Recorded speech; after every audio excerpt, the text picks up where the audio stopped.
what? Yay! James and James, Daily Freak Show! Wow! Freak show, freak show. Slowing down and getting faster.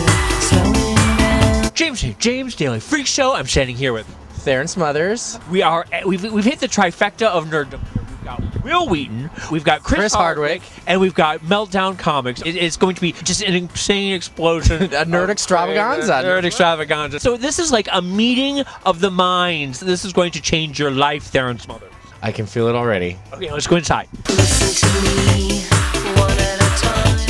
Talk like me, one at a time. I feel like there could be a drinking game based around the number of times I go, well, Wheaton and I are roommates, but it's largely because I'm... That's called alcohol poisoning a city. I think it's because I'm so proud and excited for you and what you've become and just the fact that, you know, you're still into the same stuff you were into. Like, it's never deviated for you, and you have always been sort of my role model for like doing what you want to do and carving a path. So Well, I'm just going to go ahead and scratch out all of my prepared remarks. oh shit.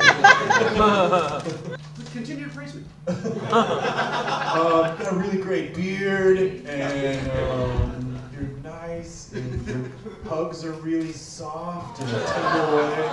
I'm a good hugger. I'm not going to lie. I'm going to go ahead and take credit for that. I'm not being a good hugger. Terrible lip blowjobs. All right. Yeah, it's just that I'm so enthusiastic that I don't realize that it's not about the destination. It's really about the journey. I should know better. I'm sorry. You had one of the first. You had the first blog that I ever saw. Like you explained to me the concept of a blog in like the year 2000. That's right. You're standing on my shoulders, Hardwick. When did you know that you were a nerd? Mm-hmm. And as a follow-up, when did you accept that you were a nerd? I didn't. Just back in those days, we didn't think in those terms. I just knew that I was into stuff that other kids were not into. Such as? Chess club and comedy. I was a huge comedy nerd. I didn't understand sports. I did not relate to other kids. I always related to the kids that the other kids didn't relate to, just like the ones in the corner that no one would talk to. We just always related to one another. Yeah, the misfits. The misfits that, you know, like the people who, if I pulled out a D&D book, didn't go like, ew. You know, like they wanted to learn it and understand it, or like, you know, another one of my best friends was a complete Radio Shack freak, and he built his own radios, and you know, and my parents got me a computer in like 1981. What kind of computer did you It was a have? TRS-80. You're so lucky. Not really. It didn't. I mean, like it didn't really do that much yet. It was really just the idea of, you know, I have this terminal in my house now, but I don't really know what to do with it yet. Yeah, but it had a way better assembler than the Atari 400 that I had. Whatever, you know, when you were making Star Trek money, you had all sorts of fucking computers that I was drooling over, like, PowerBook? Like, Chris used to come to my house, and we would connect our two Game Boys together by cord, so that we could play together, and sometimes the batteries would last like 3 or 4 hours. At least, yeah, exactly. Oh, well, I guess we just have to have conversations now. Truthfully, it was not until the movie Revenge of the Nerds where I was like, oh, yeah, that's what I am. Like, that's me. Like, I would be in that group. I always identified with movies where the smart, nerdy people would defeat the evil, attractive jock people. Like, Real Genius was my favorite movie because the whole idea was that when you're smart, people need you. It's actually a documentary. It is. In the like sort of like late '90s, you and I sort of drifted apart. I met my eventual wife.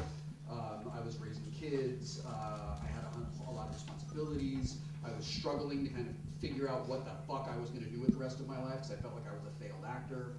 And I sort of withdrew and really became like overwhelmed with depression and had a very hard time dealing with anything in the world. At the same time, you were doing a lot of stand-up and you're traveling around a lot and you were drinking so much that I felt like a bad friend for not going, dude, what the fuck? Yeah. But at the same time, like I had so much of my own thing going on that I didn't have anything for anybody else. And I missed you. during those times. Not because we weren't hanging out, but because the guy I knew like wasn't there. And I'm really curious to know. I remember when your mom, I saw your mom somewhere, and she said, you know, Christopher's decided to stop drinking, and I think he could use some friends right now to help support that. And I was like, I am all over that. Yeah. And I just wondered if you would talk about that a little bit. Just about the decision to quit? The decision to do that, and like, it seems like there's like, it was like massively like cresting a hill and taking your whole life and leading to this success and this momentum and all this incredible stuff that you've done. I think I always knew in the back of my head, like, I think I'm not going to be able to do this drinking thing forever. Like, I knew somewhere, you know, when you wake up in the morning and you and you have a beer because you feel bad from the night before, and then you just kind of chuckle to yourself and go, this is not good. You know, this is going to have to stop. I mean, I remember looking at myself in the mirror and being like, yeah, you're not really going to go through with this forever. And a lot of it was, I had a lot of the same insecurities that you had about, like, I used to be on television and now everything sucks and I'm not on TV anymore and who's gonna fucking hire me? You know, it really sort of started as like a vanity decision of like, I want to get my career back. And then, so that's what it was. I had a great therapist at the time who, like, one day she just said, you know what, you look terrible. Why don't you just stop today? Go check yourself into rehab, just quit today. And I don't know, it just made sense. All of a sudden I was like, oh fuck, I could just do that. Sure, all right, I'll try it. I'll see how long it goes. And it's you know, now it's been, I don't know, 9 years or something. Yeah. And you don't have to.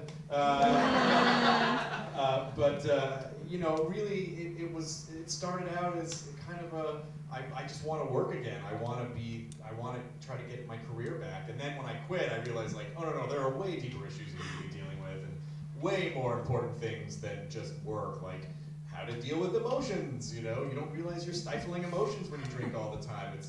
I spent like a year or two, I would just burst into tears for no reason because I was so unequipped to deal with things on any real level. So, you know, I'm glad I got through. And I had a lot of, I mean, really, my success was due to people like yourself and Mike Furman and other comedians, you know, like Greg Barron, Jimmy Pardo, and Mark Maron, who we weren't even really friends at the time, but he just had a need to help people because he had been through it. And we've since become friends, but yeah, I mean, like, it really was the support of friends. Like, if you figure out who your friends are pretty quickly when you quit drinking, you know, the people who are not really your friends are like, you're fine, come on, don't be a pussy, you know, and your real friends are like Mike Furman said, I'll not drink, you want me to not drink, I don't care, you know, like, that's, and like, you, like, hey, let's hang out, let's play games and do fun nerdy things like we used to do.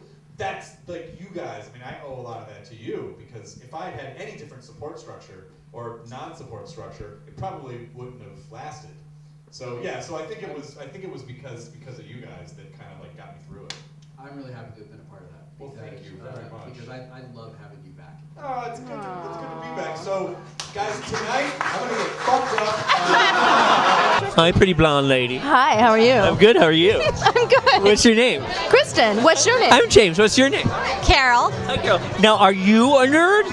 Obviously. No, not obviously at all. As the kids say these days, obvi. Obvi?